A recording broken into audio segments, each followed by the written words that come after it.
नमस्कार, आप देख रहे हैं के न्यूज। मैं हूं आपके साथ सोनी चौहान। देवभूमि के दंगल में आपका स्वागत है और आज जिक्र सभी वर्गों का साथ जीत का कयास।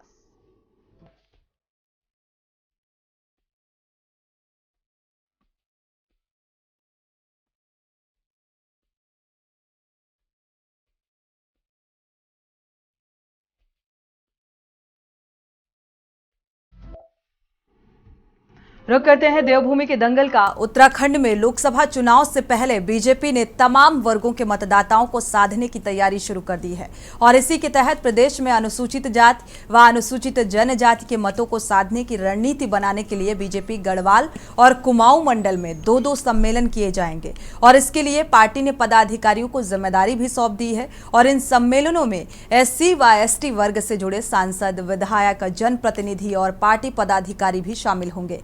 और इतना ही नहीं, बीजेपी ने लोकसभा चुनाव से पहले उत्तराखंड में नए मतदाताओं को भी पार्टी से जोड़ने का लक्ष्य रखा है और इसके लिए प्रदेश में अभियान भी शुरू कर दिया है और इस अभियान के तहत प्रदेश में 75,000 युवाओं को जोड़ने का लक्ष्य रखा गया है। प्रदेश अध्यक्ष महेंद्र भट्ट की मौजूदगी में बड़ी संख्या में युवाओं ने पार्टी की प्राथमिक सदस्यता भी ग्रहण कर ली और इस मौके पर महेंद्र भट्ट ने कहा है कि देश ने कांग्रेस और विपक्षी पार्टियों का ऐसा कालखंड झेला है जिसने देश की विकास की रफ्तार को बार बार अवरुद्ध हुई है यह रफ्तार। लेकिन अब युवाओं ने पीएम मोदी के नेतृत्व में देश का स्वर्णिम काल देखा है जिसमें भारत आर्थिक, सामाजिक एवं सामरिक क्षेत्रों में विश्व में महाशक्ति बनकर उभर रहा है। महेंद्र भट्ट ने इस अभियान की जानकारी देते हुए बताया है कि पार्टी की ओर से 15 नवंबर तक ऐसे युवाओं और नव मतदाताओं से जोड़ने का विशेष अभियान चलाया जा रहा है। कांग्रेस समेत तमाम विपक्षी दलों ने बीजेपी के इन तमाम कार्यक्रमों पर कटाक्ष करते हुए कहा है कि यदि बीजेपी सरकार ने इन सभी वर्गों के हित में कार्य किया होता तो आज बीजेपी को ऐसे कार्यक्रम नहीं चलाने पड़ते। सवाल यही है कि क्या ये सम्मेलन और युवाओं को पार्टी से जोड़ने का अभियान बीजेपी को फिर लोकसभा चुनाव में जीत की हैट्रिक दिला पाएगा? आज इसी मुद्दे पर हम चर्चा करेंगे। पहले आपको रिपोर्ट से रूबरू कराते हैं।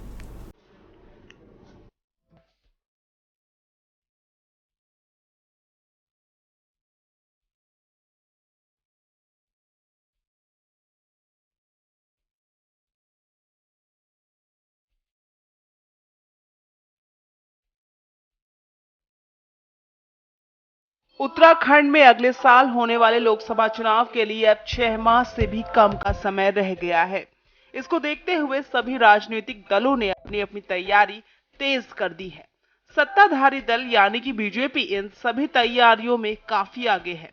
भाजपा ने 2024 के दंगल को जीतने के लिए कई रणनीतियों पर कार्य करना शुरू कर दिया है।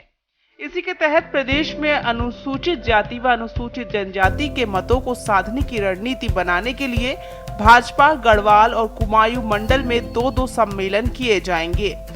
इसके लिए पार्टी ने पदाधिकारियों को जिम्मेदारी सौंप दी है।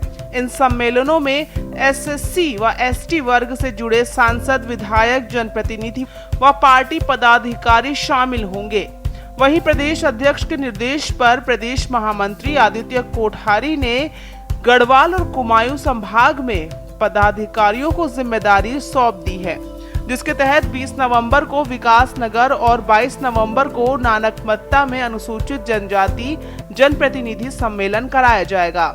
वहीं कांग्रेस में भाजपा के इस कार्यक्रम पर कटाक्ष करते हुए जीत का दावा किया है। कांग्रेस पार्टी को इन सम्मेलनों से कोई मतलब नहीं है और कांग्रेस पार्टी चाहती है राज्य में कि भारतीय जनता पार्टी कुछ न करे। भारतीय जनता पार्टी निरंतर कार्य करने वाला दल है। हम समाज के सभी वर्गों को जोड़ने के लिए समय समय पर कार्य करते हैं। हमारे यहाँ सभी वर्गों के अलग अलग मोर्चे, अलग अलग प्रकोष्ठ बने हुए हैं और पार्टी समय समय पर अपने कार्यक्रमों को आगे बढ़ाने का काम करती है। हमारे यहाँ अनुसूचित समाज के जो मोर्चे हैं, अनुसूचित जनजाति का मोर्चा है, अनुसूचित जाति का मोर्चा है, जिसको ST, SC, ST बोला जाता है, इनके सम्मेलन प्रस्तावित हैं और ये हमारे हर वर्ष ये सम्मेलन होते हैं। और कांग्रेस को तो सम्मेलनों से मतलब नहीं है, क्योंकि कांग्रेस के पास कार्यकर्ता नहीं है, नेता नहीं है, इसलिए उनकी चिंता रहती है। भारतीय जनता पार्टी के पास कार्यकर्ता भी हैं, नेता भी हैं और समाज में इन सभी वर्गों के कार्यकर्ता भी भारतीय जनता पार्टी से जुड़े हुए हैं। उनको व्यापक प्रचार और प्रसार के लिए, उनको पार्टी की योजनाओं को पहुंचाने के लिए सम्मेलन किए जाते हैं और हमारे भविष्य में होने वाले सम्मेलन प्रस्तावित हैं। मुझे समझ में नहीं आ रहा SC/ST का जो सम्मेलन कर रहे हैं वो कितना सही है बीजेपी के लिए, क्योंकि क्या किया बीजेपी ने। अभी हरिद्वार में इतनी बड़ी घटना घटी, हमारे SC के लोगों की मृत्यु हुई, मारपीट से आंदोलन हुआ और प्रताड़ित व्यक्तियों को ही जेल में डाला गया। एक व्यक्ति को तो इतना मारा गया कि वो अस्पताल में मर गया। उसके अलावा मंदिरों में उनको जाने से रोकते हैं, तो ये उस समय इनके संगठन कुछ नहीं करते। इन्हीं के संगठन से जुड़ा हुआ आदमी पुरौला गया था। पुरौला में हिंदू मुसलमान का दंगा कराने की कोशिश करी, लेकिन जब वहाँ की 2 बेटियां SC/ST की 2 बेटियों का बलात्कार हुआ, उसमें आज तक मुआवजा तक नहीं दिया। न्याय तो छोड़ दीजिए, उत्तरकाशी जनपद में 4 SC/ST की बहनों का बलात्कार होता है, उनको ना मुआवजा मिलता है ना कार्रवाई होती है। आज तक वो फाइल अटकी पड़ी है। जो पॉक्सो एक्ट के तहत उनको पैसा मिलना चाहिए था, जो SC/ST एक्ट के तहत पैसा मिलना चाहिए था, वो आज तक नहीं मिला है। तो कैसा सम्मेलन? क्या जगदीश आर्या की हत्याकांड में आपने केवल कंप्रोमाइज़ करा दिया, इस वजह से आपका SC/ST सम्मेलन सफल हो जाएगा? या हरिद्वार वाली घटना जो हुई है उससे आपका सफल हो जाएगा? या ये जो 4 बहनों का बलात्कार हुआ उनको न्याय नहीं मिला, इससे आपका सफल हो जाएगा?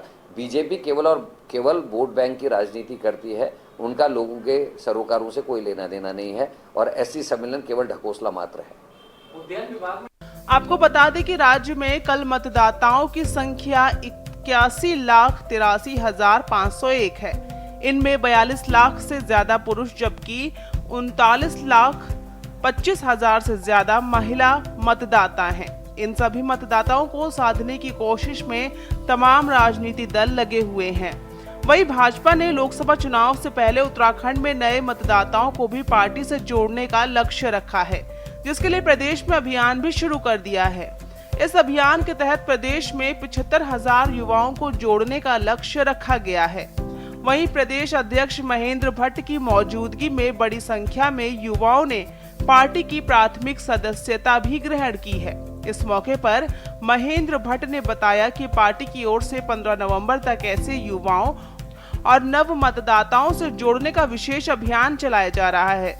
इस अभियान के तहत 75,000 युवाओं को जोड़ने का लक्ष्य रखा गया है।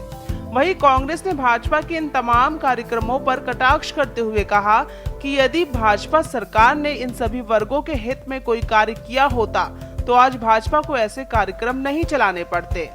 इस माह हम सदस्यता के अपने अभियान का स्वरूप बदल रहे हैं, जहां भिन्न दलों के कार्यकर्ता जुड़ेंगे। इसके साथ साथ ऐसा व्यक्ति जो अभी तक किसी दल का सदस्य नहीं है, 18 साल से 35 साल के युवाओं को जोड़ने का हमारी ये श्रृंखला इस नवंबर माह में और 15 दिसंबर तक हम लोग चलाएंगे। तो आज बहन जानकी जी जो हमारी बहुत वरिष्ठ नेत्री हैं, समाज सेवी हैं, उनके आह्वान पर, उनके नेतृत्व में 40 युवा ने आज सदस्यता ग्रहण किया है। ये क्रम लगातार चलेगा और केवल हरिद्वार ही नहीं, प्रत्येक लोकसभा के अंदर युवाओं की भाजपा। आज प्रधानमंत्री मोदी जी ने दिल्ली के अंदर कर्तव्य पथ के अंदर 75,000 युवाओं के साथ अपना संवाद कर रहे हैं। उसी के बाद हमने पूरे देश के अंदर, पूरे प्रदेश, अपने प्रदेश में भी हमने युवा जोड़ो अभियान प्रारंभ किया है और नव मतदाता जोड़ो अभियान की श्रृंखला का पहला कार्यक्रम आज हमने प्रदेश कार्यालय में संपन्न किया है। कुल मिलाकर 2024 के लोकसभा चुनाव के लिए भाजपा ने जीत का प्लान तैयार कर रखा है। भाजपा ने तमाम वर्गों के मतदाताओं को साधने के साथ ही युवाओं और नव मतदाताओं से जोड़ने का विशेष अभियान भी शुरू कर दिया है। इसके साथ ही भाजपा विधानसभा चुनाव में हारी हुई 23 सीटों पर मंथन करने के साथ ही मीडिया संवाद कर केंद्र और राज्य सरकार की उपलब्धियों को जनता को गिना रही है। ऐसे में सवाल ये है कि क्या भाजपा का प्लान विपक्षी दलों को चारों खाने चित्त कर देगा? क्या भाजपा 2024 में एक बार फिर जीत के हैट्रिक लगाने के लिए तैयार है? क्या विपक्ष भाजपा की जीत के रथ को रोकने में कामयाब हो पाएगी? उत्तराखंड डेस्क रिपोर्ट, के न्यूज इंडिया। तो फिलहाल देवभूमि के दंगल में ये आज सबसे बड़ी चर्चा इस बात को लेकर कि लोकसभा चुनाव को लेकर सभी पार्टियां, सभी राजनीतिक दल जो हैं वो तैयारियों पर जुटे हुए हैं और तैयारियों को लेकर एक विशेष रणनीति बनाई जा रही है। चाहे हम बीजेपी की बात करें और कांग्रेस की, और आरोप प्रत्यारोप का दौर भी इसी बीच शुरू हो चुका है। हमारे साथ खास मेहमान जुड़े हुए हैं, आपका परिचय करा देते हैं। रविंद्र कुमार हैं, प्रदेश प्रवक्ता हैं, बीजेपी से हैं, स्वागत है आपका इस चर्चा में शामिल होने के लिए। आशीष नौटियाल जी हैं, कांग्रेस प्रवक्ता हैं, आपका बहुत बहुत स्वागत इस चर्चा में शामिल होने के लिए। संगीता शर्मा आपसे हैं, आप नेता, आपका भी बहुत बहुत स्वागत इस चर्चा में शामिल होने के लिए।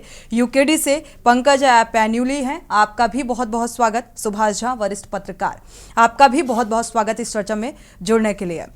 शुरुआत रविंद्र कुमार जी आपसे ही कर लेते हैं, क्योंकि लगातार जिस तरीके के आरोप और प्रत्यारोप लगाए जा रहे हैं, लोकसभा चुनाव को लेकर तैयारियां विशेष तौर पर बीजेपी करती हुई नजर आ रही है, रणनीति बना रही है। SC/ST सम्मेलन करने की क्या जरूरत आन पड़ी? क्या कथनी और करनी में भरोसा नहीं था, या जो आम जनमानस के लिहाज से योजनाएं चलाई गई उसमें भरोसा नहीं था, जो एक बार फिर से ऐसे सम्मेलनों की जरूरत आन पड़ी है? ये विपक्ष के आरोप भी हैं, प्रतिक्रिया आपकी। जी, मेरे से सवाल है? रविंद्र जी आपसे। जी जी, देखिए, भारतीय जनता पार्टी सदैव से जनता के बीच में जाती रही है, समान सभी वर्गों में, सभी धर्मों में, और इस तरीके के कार्यक्रम भारतीय जनता पार्टी में एक लंबे समय से इसकी इतिहास रहा है भारतीय जनता पार्टी का, कि ऐसे कार्यक्रम चलते रहे। कार्यकर्ताओं के बीच में जाके अपने जो हमने काम किया है, चाहे केंद्र द्वारा चाहे राज्य स्तर द्वारा, तो ऐसे नवयुवकों को, ऐसे नवयुवतियों को, ऐसे समाज के प्रत्येक वर्ग के व्यक्ति को भारतीय जनता पार्टी अपने साथ जोड़ने का काम करती है। ये हमारी संगठन की प्रक्रिया है और हम इस प्रक्रिया को लंबे समय से करते आ रहे हैं और करते रहे। बाकी अपने दल हैं, वो किस तरीके का, किस पे भरोसा, क्या काम करते हैं, ये इनका अपना तरीका है कि वह जाए ना जाए। और मुझे नहीं लगता कि किसी भी प्रकार के किसी व्यक्ति को इसको लेके कोई सवाल खड़ा करना चाहिए। हम चुनाव को लेके कहीं विदेशी ताकतों से हाथ नहीं मिलाते। हम ना किसी से MOU साइन करते हैं, ना किसी विदेशी ऐसे व्यक्ति के ट्वीट को लेके पूरे देश भर में हंगामा मचाते हैं। तो हम अपने लोगों के बीच में, अपने समाज के लोगों के बीच में अगर हम चुनाव के लिए जाते हैं, या उन वर्गों को छूना चाहते हैं, या उन वर्गों के लिए जो भारत की सरकार ने या राज्य सरकार ने कार्य किया है उन्हें बताने के लिए जाते हैं, तो मुझे नहीं लगता किसी को इसको लेकर आपत्ति होनी चाहिए। ये खुला मैदान है, आप भी जाइए, आप भी करिए, आप बात बताइए। लेकिन इस तरीके के कहना, मैं करण महाराज जी जैसे बड़े व्यक्ति प्रदेश के कांग्रेस के अध्यक्ष हैं, मुझे नहीं लगता, एक छोटी सोच की उन्होंने जिस प्रकार से कहा, मुझे तो समझ में नहीं आया कि उन्होंने कह कैसे दिया इस बात को, कि क्या जरूरत पड़ी है, क्यों जाना चाहिए। तो मुझे नहीं लगता कि बात कहना कहीं से कहीं तक, दल अपनी बात को कहने के लिए समाज के बीच में नहीं जाएगा तो कहां जाएगा? आखिर वोट भी तो इसी समाज ने, इन्हीं लोगों ने ही देना ना। जब तक अपनी बात को आप बताइए जाके, जब आपकी तो बात ही सुनने को जनता तैयार नहीं है, ना आपको वोट देने को तैयार है, ना आपको जनता आपकी बात सुनने को तैयार है, तो कहीं ना कहीं आपकी पीड़ा हमें समझ आती है। लेकिन हमारा काम तो है, हम जनता के बीच में लगातार जाएंगे, अपनी बात को रखेंगे, जनता को अपने साथ जोड़ेंगे। चलिए, आशीष नौटियाल जिसका रुख कर लेते हैं, वापस लौटते हैं रविंद्र जी। आशीष नौटियाल जी, ऐतराज किस बात से है कांग्रेस को? रणनीति को लेकर कि बीजेपी एक रणनीति बनाकर काम कर रही है, जनता के बीच जा रही है, और किस बात से ऐतराज है, या आपके पास कोई ठोस रणनीति नहीं है?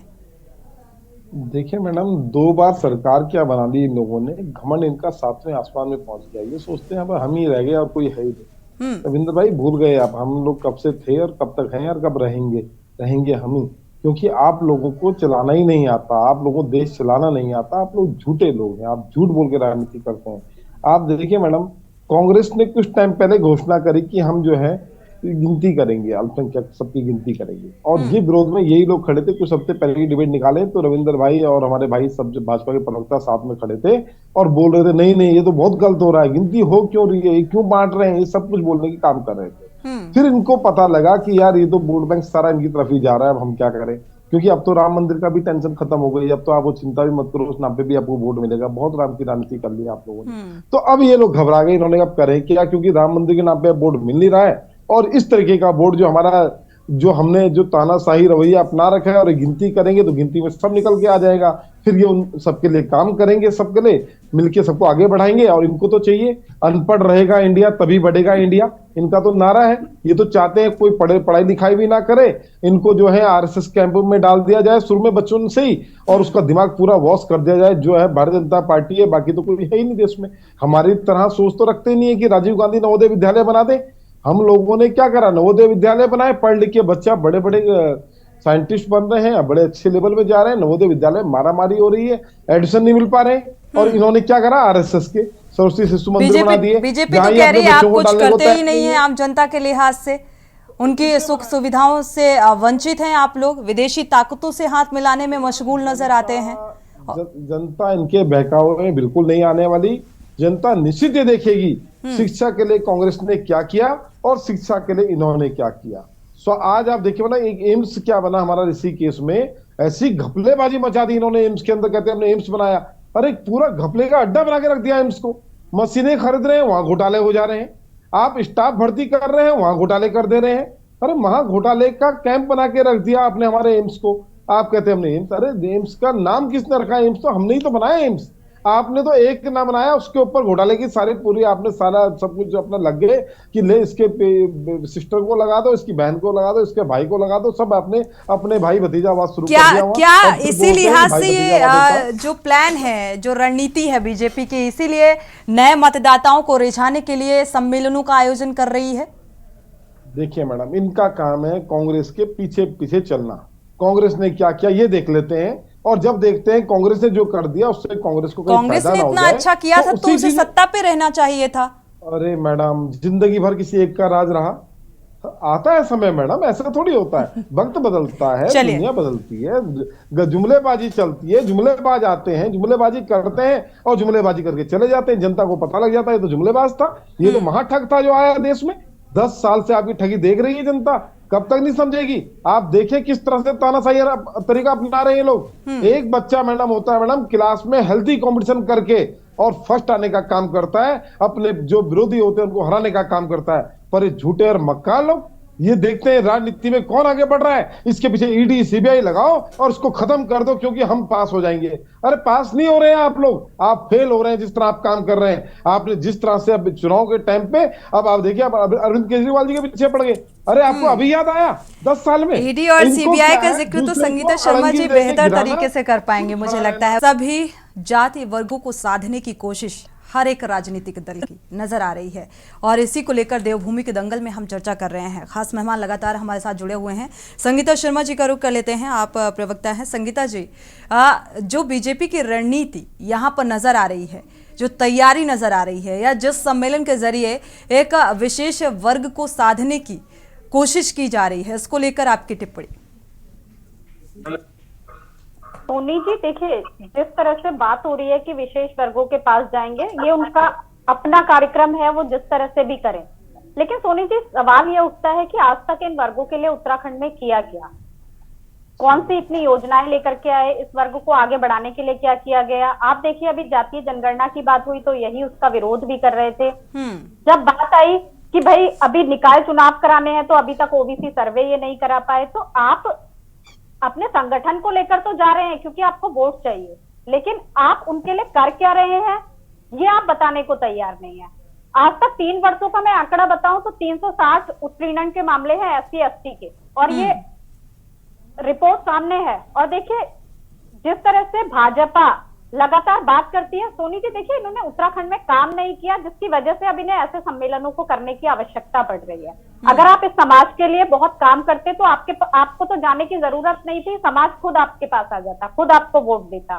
और सोनी जी, मतलब कल मैं कुछ पढ़ रही थी न्यूज़पेपर, तो मैंने देखा कि आप सोचिए कि मेडिकल कॉलेज बन जाता है, उसमें ब्लड बैंक नहीं है और एक प्रसूता की मौत हो जाती है। तो छोटे छोटे से काम तो भारतीय जनता पार्टी कर नहीं पा रही। ये बार बार कहती है हमारा बहुत बड़ा संगठन है। सोनी जी, संगठन बहुत बड़ा है, पन्ना प्रमुख है, सब कुछ है, वो इन तक क्या ये नहीं बताते कि कहाँ क्या जरूरत है, कहाँ क्या कमी है कि सरकार उस काम को कर पाए। विभाग सारे हैं, लेकिन क्या अधिकारी ये नहीं बताते कि कहाँ किस चीज की जरूरत है? इतना बड़ा स्वास्थ्य महकमा है, स्वास्थ्य मंत्री है, लेकिन आप देखिए ब्लड बैंक ना होने से प्रसूता की मौत होना कितना दुर्भाग्यपूर्ण है उत्तराखंड राज्य के लिए, कि जो बच्चा पैदा हुआ उसकी माँ उससे उसी समय छिन जाती है। एक तरफ आप महिलाओं के लिए काम करने की बात करते हैं, दूसरी तरफ आप इस तरह के जो समाचार मिलते हैं तो बहुत दुख होता है। तो सोनी जी देखिए, आम आदमी पार्टी जिस तरह से स्वास्थ्य और शिक्षा की बात करती है और उसने दिल्ली में काम किए, उसके पास एक मॉडल है, लेकिन भाजपा शासित राज्य देखिए शिक्षा और स्वास्थ्य की स्थिति बहुत दुर्भाग्यपूर्ण, दुर्गतिपूर्ण है। चलिए संगीता जी, आपका कहना है कि तैयारी की जरूरत उसे पड़ती है या रणनीति के तहत सम्मेलन करने की जरूरत उसे पड़ती है जिसने आम जनता के लिए कुछ भी ऐसा नहीं किया है या कुछ भी ऐसी आम जनता के हित में योजनाएं लॉन्च नहीं की है। इस बात का जवाब लेंगे रवीन जी से। और भी मेहमान जुड़े हुए हैं, प्रतिक्रिया पहले साझा कर लेते हैं, यूकेडी का रुख कर लेते हैं। हमारे साथ पंकज जी जुड़े हुए हैं। पंकज जी, ऑफ कैमरा अगर देखा जाए तो आपकी क्या कुछ रणनीति है लोकतंत्र को लेकर, या ये कहा जाए क्या कुछ रणनीति नजर आ रही है, उसका अगर आप बताना चाहेंगे तो आप बता भी सकते हैं। लेकिन ऑन कैमरा अगर देखा जाए तो क्या आपको बीजेपी की रणनीति में कोई शक नजर आ रहा है या क्या मंशा नजर आ रही है, और क्या आम जनता की सहूलियत के लिहाज से कुछ नहीं किया गया बीजेपी की तरफ से? अनम्यूट करिएगा। देखिए, भारतीय जनता पार्टी की आप किसी चीज जी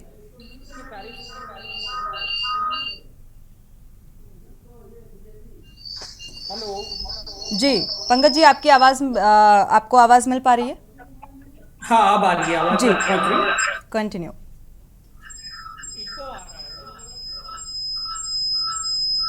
चलिए, मुझे लग रहा है थोड़ा सा डिस्टरबेंस है। वरिष्ठ पत्रकार का रुख कर लेते हैं। हमारे साथ सुभाष झा जी भी जुड़े हुए हैं लगातार। इसके बाद पंकज जी आपका रुख करेंगे। वरिष्ठ पत्रकार सुभाष जी का रुख कर लेते हैं। सुभाष जी, इस पूरे आरोप और प्रत्यारोप के बीच एज ए पत्रकार आप क्या कुछ देख पा रहे हैं? राजनीतिक दलों की तैयारी और जिस तरीके के आरोप प्रत्यारोप लगते हुए नजर आ रहे हैं। सुभाष जी, देखिए, आरोप प्रत्यारोप लगाना तो इन दोनों का, राजनीतिक दलों का अपना काम है, वो राजनीतिक दल करेंगी। लेकिन अभी मैं उनकी, आपकी प्रवक्ता का एक सवाल का मैं जवाब दे दूं, इसी बात में फिर मैं मुद्दे पे आता हूं। उन्होंने कहा कि जातीय जनगणना से ये लोग इत्तेफाक नहीं रखते थे, तो राहुल जी एक तरफ भारत जोड़ो यात्रा और एक तरफ ये जातीय जनगणना, मधु जी इसमें नहीं लगता कि इसमें समानताएं नहीं है? ये दोनों एक दूसरे के विरोधाभासी हैं। इसका जवाब आप जब बोलेंगी तो दीजिएगा। जी, अपनी दूसरी बात, अगर मेरा एक सवाल और भी है, मेरा एक सवाल कांग्रेस से और भी है जी। वो मेरा कांग्रेस से ये सवाल है, ये दोनों विपक्षी दलों से, कि आप ये बताइए कि अगर लोगों के पास दो ही रास्ता हो, एक रास्ता की वो संप्रदायवाद के हिंदू मुसलमान के साथ जाए कि एक रास्ता की 50-25 जातियों के साथ जाए, तो वो कौन सा मार्ग चुने? क्योंकि उत्तराखंड के लिए, जो उत्तराखंड की राजनीति के लिए ये बड़ा सवाल है। उत्तराखंड की राजनीति में 10% जो है ओबीसी, अल्पसंख्यक वगैरह सारे हैं, और 90% के लगभग स्वर्ण जातियां हैं। अब उन्हें लगता है कि अगर कांग्रेस, वो भाजपा से नाराज काफी हैं, भाजपा के काम से कोई संतुष्ट नहीं है जी। लेकिन उनका संशय यह है कि राहुल जी आएंगे और फिर जातियों का बंटवारा शुरू कर देंगे, और समाज में जो ये विभेद पैदा होगा, तो फिर उससे जो विभेद पैदा होगा, उससे जो हमारा राज्य पीछे जाएगा, उसका खामियाजा हमारा ये छोटा सा प्रदेश तो नहीं भुगतेगा। ये बड़ा सवाल है, ये बड़ा सवाल है उत्तराखंड के लिए। टोटल देश के इस बात का जवाब आशीष जी से लेंगे, क्योंकि कांग्रेस ये भी कहती है कि हिंदू मुस्लिम कुछ भी नहीं है, सिर्फ ये हिंदू मुस्लिम की राजनीति बीजेपी करती है। बात ये सच्चाई है कि ये सारे दलों पर मेरा ये आरोप है, और मैं अब तक जो मेरा 34-35 सालों का मेरा जो अनुभव रहा जी। सोनी जी, मुझे बोल लेने दीजिए। जी जी, कंटिन्यू, अपनी बात को पूरा कर लें। 35 सालों की पत्रकारिता का मेरा अनुभव रहा कि संप्रदायवाद की राजनीति काफी खतरनाक है, मैं इससे इत्तेफाक रखता हूं, लेकिन जातिवाद की राजनीति उससे ज्यादा खतरनाक है, मैं यह भी कहता हूं। इसके साथ ही जब संप्रदायवाद खतरनाक है, तो जातिवाद मीठा कैसे है, जातिवाद बढ़िया कैसे है? बिल्कुल, ये दो धारी तलवार, दो मुही बात ये अच्छी नहीं लगती। बिल्कुल स्टैंड, गरीबी अमीरी की बात समझ में आती है, आर्थिक आधार पे जनगणना हो, ये बात समझ में आती है। किसी जाति का ज्यादा जनसंख्या गरीब हो, किसी जाति का कम जनसंख्या गरीब हो, ये भी समझ में आता है। लेकिन जब भी ये सेकुलर जमात कंफर्ट जोन में आता है, ये जातिवाद की राजनीति शुरू कर देता है। वो चाहे लालू यादव रहे हो, चाहे मुलायम सिंह यादव रहे हो, चाहे मायावती रही हो, ये तमाम चीजें उसमें ये इंडिया गठबंधन अब जबकि राहुल गांधी ने स्वयं घोषणा कर दी, कांग्रेस के प्रति लोगों का एक भरोसा था, लेकिन ये भरोसा राहुल गांधी के इस घोषणा से टूटी है। लोग संशय में हैं कि क्या करेंगे हम। बिल्कुल, इस बात का जवाब देंगे आशीष जी।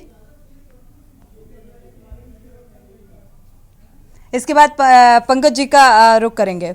आशीष जी, इस बात का जवाब आपसे चाहेंगे, जातिवाद की राजनीति, अनम्यूट करिएगा। मतलब हमारे देश के अंदर कई जातियां हैं, ऐसा या तो है ही नहीं कि जातियां ही नहीं है। जातियां हैं तो जाति जनगणना की हमने बात करी थी, खाली हमने कुछ करा नहीं अभी। हमने सिर्फ इतना बोला कि हमारे पास एक आंकड़ा होना चाहिए, किस जाति धर्म के कितने कितने लोग हैं, बस इतना बोला। और भाजपा बौखला गई। भाजपा ने तुरंत अपने मीटिंग बुला दी, सब जाति धर्म को बुलाओ इधर, हम देखेंगे क्या हो रहा है, कहीं ऐसा ना हो जाति के वोट वहां पड़ जाए। अरे आप हमें पहले जनगणना तो करने दो, हम जनगणना के बाद देखेंगे कि कौन जाति धर्म पिछड़ा हुआ है, कौन नीचे है, उसको भी उठाने का प्रयास करेंगे। और आर्थिकी तो मजबूत करना हमारा काम है, हम करते ही है। हमने आर्थिकी तो मजबूत करी आज तक लोगों की, और करा क्या है। तो हम निश्चित तौर पर देखिए, भारत देश के अंदर हर जाति धर्म जातियां हैं, तो उसकी जनगणना होना भी स्वाभाविक है, होना चाहिए। और आज यही बात भारतीय जनता पार्टी में हमारे पीछे करने लग गई। कल तक विरोधी थे ये, जब हमने बोला तो ये चैनलों में यही लोग थे आज जो बैठे हुए हैं, जो कह रहे थे बड़ा गलत हो गया ये। और आज यही लोग हैं जो कह रहे नहीं अभी ये बुलाओ, बैठकें बुलाओ और मीटिंग करो, इनको बुला के बात करो इनसे। चलिए, बीजेपी को ऐतराज है। और सुभाष जी, आप कुछ कहना चाह रहे हैं? मैं इनसे ये कहना चाह रहा था कि सिर्फ बात जातीय जनगणना की नहीं है। राहुल जी ने यह भी कहा कि कितने केंद्रीय सचिव हैं जो बजट बनाते हैं। भाषा को समझिए, भाषा पकड़ने की बात है। उसके बाद राहुल गांधी जी, उसके बाद इनके जो सहयोगी दल है वो नारा लगाते हैं कि जिसकी जितनी भागीदारी उसकी उतनी हिस्सेदारी। तो क्या उस हिसाब से आप जमीनों को बांटेंगे? क्या उस हिसाब से आप नौकरियों का बंटवारा करेंगे? पॉसिबल ही नहीं है। समझिए, ये समाज में एक बहुत बड़ा संघर्ष, समाज में एक बहुत बड़ा विभेद और बहुत बड़ी शांति भंग होने की मुझे जो संभावना दिख रही है, इनकी राजनीति, जो राजनीति भाषा और जो राजनीतिक बयानबाजी इन लोगों का हो रहा है। मैं ये कहता हूं कि हिंदू मुसलमान की राजनीति का मैं कतई एक व्यक्ति के तौर पर भी, एक पत्रकार के तौर पर भी मैं इससे इत्तेफाक नहीं रखता। लेकिन बावजूद इसके एक व्यक्ति के तौर पर, एक सजग पत्रकार के तौर पर मैं देख रहा हूं कि अगर यह देश जातियों में बांटा गया और कल को ये जातीय जनगणना न सिर्फ सरकार के पास धर्म, संप्रदाय और जाति के नाम पर विभाजन की राजनीति राजनीतिक दलों की तरफ से की जाती रही है और अभी भी हो रही है। इस बात को डिनाई नहीं किया जा सकता है। बिल्कुल, सुभाष जी आपका रुख करेंगे। हमारे साथ यूकेडी के प्रवक्ता भी पंकज जी भी जुड़े हुए हैं। पंकज जी, आपकी प्रतिक्रिया, जिस तरीके की आरोप और प्रत्यारोप लगते हुए नजर आ रहे हैं रणनीति को लेकर, लोकसभा चुनाव फतेह करने को लेकर, क्या कहेंगे? देखिए, आप भाजपा की किसी चीज की तारीफ करें या ना करें, भाजपा की एक चीज की तारीफ आप हमेशा करेंगे कि उनका जो चुनाव मैनेजमेंट है और जिस तरीके से वो लोगों के बीच में जाते हैं, तो उनका जो चुनाव की जो सुगबुगाहट है वो इन्वेस्टर समिट से उन्होंने शुरू कर दी है। और उससे एक साल पहले यहाँ पे गृह मंत्री अमित शाह आके हरिद्वार में और हिंदुत्व का उन्होंने एक शगुफा छोड़ दिया था। अब भाजपा का, वैसे तो ये भाजपा का इंटरनल मैटर है, भाजपा अपनी पार्टी के अंदर एससी सम्मेलन करे, एसटी करे, ओबीसी करे, ब्राह्मण करे, ठाकुर करे, कुछ करे, वो भाजपा का अंदरूनी मामला है, उसमें भाजपा को जो लगे भाजपा करे। लेकिन हाँ, केवल इन चीजों से काम चलने वाला नहीं है, क्योंकि जब ये लोगों के पास वोट मांगने जाएंगे तो लोग इनको भू कानून की याद दिलाएंगे। जब ये लोगों के पास वोट मांगने जाएंगे तो लोग इन्हें सांसद आदर्श ग्राम का याद करवाएंगे। जब ये वोट मांगने जाएंगे तो लोग इनसे पूछेंगे कि उत्तराखंड के जो ओबीसी हैं उनको सेंट्रल लिस्ट में अभी तक क्यों नहीं डाला गया है। जब ये जाएंगे तो इनसे पूछेंगे कि धारा 371 के ऊपर आप क्या करोगे। जब ये वोट, ये बहुत सारे मुद्दे हैं। और भाजपा अगर अपने किसी इनका एंटी इनकम्बेंसी को कम करने की कोशिश कर रही है तो ये भाजपा का इंटरनल मैटर है। पर हाँ, इससे ज्यादा फायदा होने वाला इनका है नहीं, क्योंकि भाजपा ने पिछले 10 सालों में जो यहाँ पे दुर्गति मचाई है प्रदेश के अंदर, खास तौर से सांसदों ने, वो किसी से ढकी छिपी नहीं है। चाहे आप टिहरी की सांसद का ले ले, चाहे आप पौड़ी के सांसद तीरथ सिंह रावत जी का वो कर ले, उदाहरण ले ले, बल्कि हमारे पास तो 2-2 मिनिस्ट्रियां रही हैं। पर्यटन और एजुकेशन बहुत अहम जो पोर्टफोलियो है सेंटर में, उससे उत्तराखंड को क्या मिला? कितने केवी मिले, कितने सेंट्रल यूनिवर्सिटीज मिली, कितने मेडिकल कॉलेजेस मिले, ये सारी चीजें लोग पूछेंगे। और पर्यटन का जहां तक बात है, तो हमारा तो पूरा प्रदेश पर्यटन के लिहाज से बहुत अग्रणी है।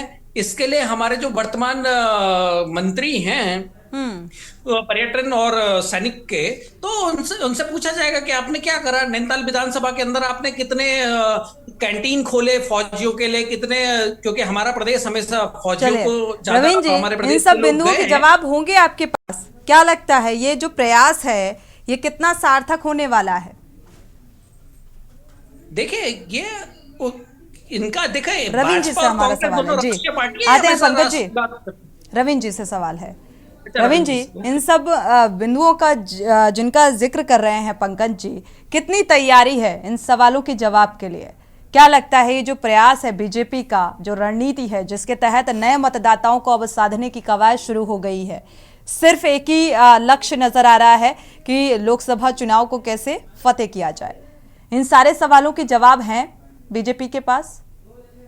देखिए सोनी जी, आज की आपकी जो डिबेट थी वो इस ओर थी कि भारतीय जनता पार्टी नव मतदाताओं के पास और सभी वर्गों के पास अपने को लेके जा रही है, अपनी बात बताने के लिए जा रही है, अपने काम गिनाने जा रही है। लेकिन तमाम पैनलिस्ट पार्टियों पे बैठे हैं, उन्होंने किसी ने भी इसका जवाब नहीं दिया कि वह उनकी क्या रणनीति है, वो क्या काम करेंगे, सिवाय हमारे पे भारतीय जनता पार्टी पे सवाल उठाने। देखिए मैं आपको बताऊं,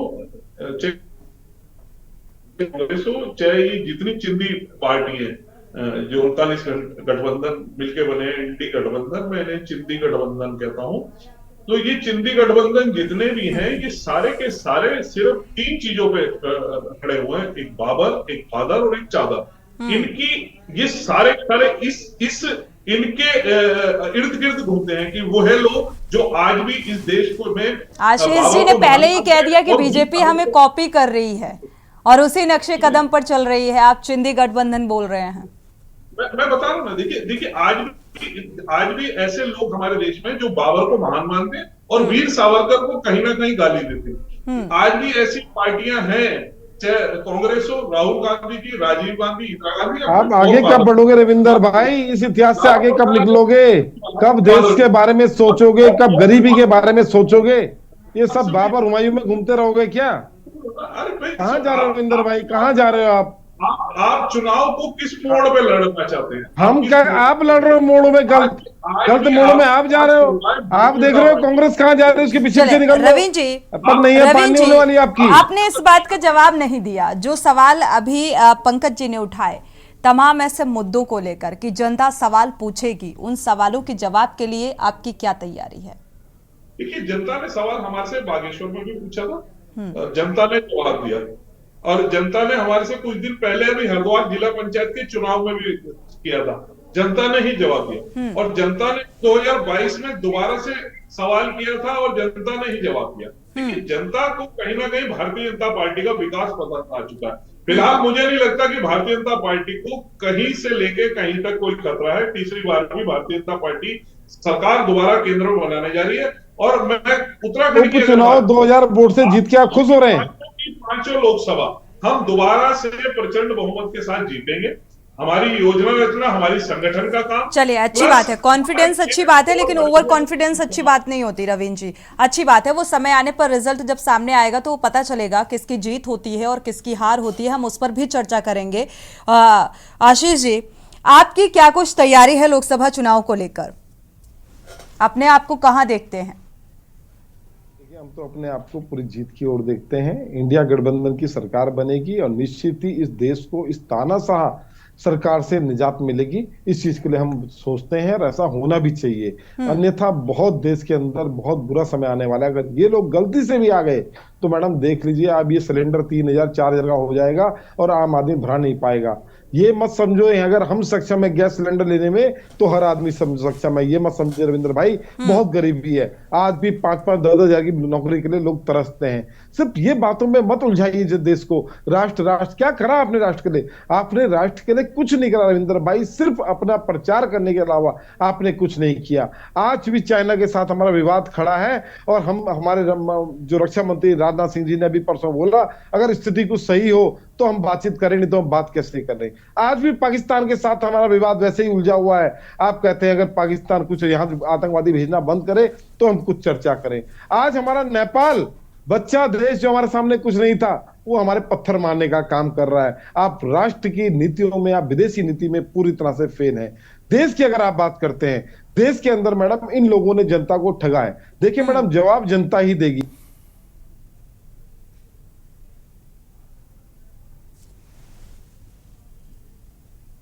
जवाब देगी मैडम। ये वो लोग हैं जिन्होंने झूठ बोल के सत्ता हत्याने का काम किया है। इन लोगों ने जब सत्ता में आए थे, कांग्रेस चल रही थी पार्टी, कांग्रेस सब कुछ सही था, पर इन्होंने बताया कि काला धन कोई चीज है। मतलब हमें भी नहीं पता था, शायद आपको भी ना पता हो कि काला धन भी कोई चीज होता है। इन्होंने हमें बताया कि काला धन ऐसी चीज है जब देश के अंदर आता है तो उससे हर आदमी को 15-15 लाख मिलते हैं और देश की सड़कें एकदम ऐसी बन जाती हैं, बुलेट प्रूफ हो जाता है, चप्पल पहनने वाला हवाई जहाज में चलने का काम करता है। ये इन्होंने हमें बताया, पर आज ये काले धन पर बात करते हुए डरते हैं। ये वो तानाशाह लोग हैं मैडम जो कहते थे जब वोट डालने जाएं तो गैस सिलेंडर को हाथ जोड़ के जाएं। तो ये वो झूठे लोग हैं, मक्कार लोग हैं जिन्होंने उस गैस सिलेंडर को 1200 रुपए करने का काम किया और जनता को ठगने का काम किया। इन्होंने आम आदमी से अपील करी कि आप गैस सिलेंडर में सब्सिडी छोड़ दो और आपकी दी हुई सब्सिडी से इन गरीब महिलाओं का भला होने वाला है। पर आज हर आदमी से इन्होंने सब्सिडी छीनने का काम किया। उस गरीब से उन्होंने गैस भी, जो कहते थे कि अगर गैस नहीं चलेगा चूल्हा जलेगा, चूल्हा से आंखों में धुआं आएगा, वो चूल्हे आज भी मैडम गांव के अंदर चल रहे हैं। गैस नहीं भरा पा रहा है, गैस भराने की हिम्मत नहीं है लोगों की। ये वो तानाशाह लोग हैं जिन्होंने कहते हैं हमने संचार में क्रांति करी। ये क्रांति करी, आपने सारी कंपनियां संचार की बंद करा दी। आज आपने 2 कंपनियों के हिस्से छोड़ दिया कि एक जियो और एक एयरटेल, दोनों तब तो फिर उत्तराखंड की जनता का रुख भी पता होगा कि आखिर उत्तराखंड की जनता किस तरीके का बदलाव अब चाहती है। उत्तराखंड की बात मैडम आप सिर्फ इस बात से समझ जाएंगे, जब नगर निगम चुनाव को इन्होंने पीछे कराने का काम किया तो इससे सीधे सीधे इनकी नियत पर शक होता है कि आखिर नगर निगम का चुनाव पीछे क्यों हुआ। और मैडम नगर निगम का चुनाव की एक बात और देखिए आप, ये कहते हैं कि सर्वे नहीं हुआ। सर्वे करने के लिए किसने मना किया? क्या सर्वे विधायक करेंगे? क्या सर्वे कौन करता? सर्वे तो निर्वाचन आयोग कराता। निर्वाचन आयोग को आपने 5 साल किस काम में बिजी रखा? 5 साल तक निर्वाचन आयोग कर क्या रहा था जिसको यह पता नहीं था कि 2 दिसंबर को नगर निगम भंग होना है और निगम उससे पहले चुनाव होने चाहिए। उसने अपना काम समय पर क्यों नहीं किया? आप निर्वाचन आयोग पे पेनल्टी लगाएं। किस तरह का निर्वाचन आयोग है, किसके इशारे पे काम करता है और जो अपने काम में सक्षम नहीं है। निर्वाचन आयोग का काम ही होता है मैडम चुनाव को समय पर कराना। रविंद्र जी, ओबीसी सर्वे को लेकर लेट लतीफी को लेकर कुछ कहेंगे आप? जी देखिए इन्होंने कई सारे मुद्दों को ना एक साथ बना के पता नहीं क्या बना दिया, भरता सा बना दिया चुनाव है। लेकिन कोई बात नहीं, समझने के लिए इशारा काफी। राज्य और देश के मुद्दे हैं, बाहर के नहीं है। आप लोग तो बाहर के भी ले आते हैं और आप उस पौराणिक काल में चले जाते हैं। भाई सुन तो ना, समझ जनता को समझ आनी चाहिए। जनता हमारी बात को समझ रही है और लगातार हमें जिता रही है। देखिए आप बाबा कमाई मत जाना, आप उसमें सारी चीजें ले आए तो आप किसी भी रूप में आप समझिए ये जो कांग्रेस का मकसद है, जिस प्रकार कांग्रेस राजनीति कर रही है, वैसे तो उसकी अपनी मंशा है, वो जैसे मर्जी जिस तरीके से राजनीति करना चाहे या ना चाहे। लेकिन मैं एक सुझाव देते हुए माननीय करण मेहरा जी को कि आप कृपया करके अपनी पार्टी का ध्यान करिए, अपनी कम से कम अपनी प्रदेश की कार्य समिति तो बना लीजिए। आप संगठन भारतीय जनता पार्टी के संगठन पे सवाल क्यों खड़ा कर रहे हैं? चलिए आशीष जी, कुल मिलाकर अगर कांग्रेस को चाहिए कि अपनी ही टीम को मजबूती प्रदान करे। चलिए रविंद्र जी यही नसीहत देते हुए नजर आ रहे हैं। आशीष जी, मुझे लगता है थोड़ा सा एकजुटता और मतभेद ना होकर वो एकजुटता बेहद जरूरी होती है और एकजुटता में कहते हैं बड़ी ताकत होती है। जिस टीम को रविंद्र भाई अपनी समझ रहे हैं वो टीम आपकी नहीं, वो अब हमारी हो चुकी है। जरूर दिख आपकी पार्टी में रहे पर वो है हमारे साथ और वो हमारे लिए काम कर रहे हैं। ठीक है। संगीता शर्मा जी, आपने सुभाष जी की बात को बखूबी सुना था और कई सारे मुद्दों को लेकर लगातार आरोप और प्रत्यारोप। आप अपने आप को कहां देख रहे हैं?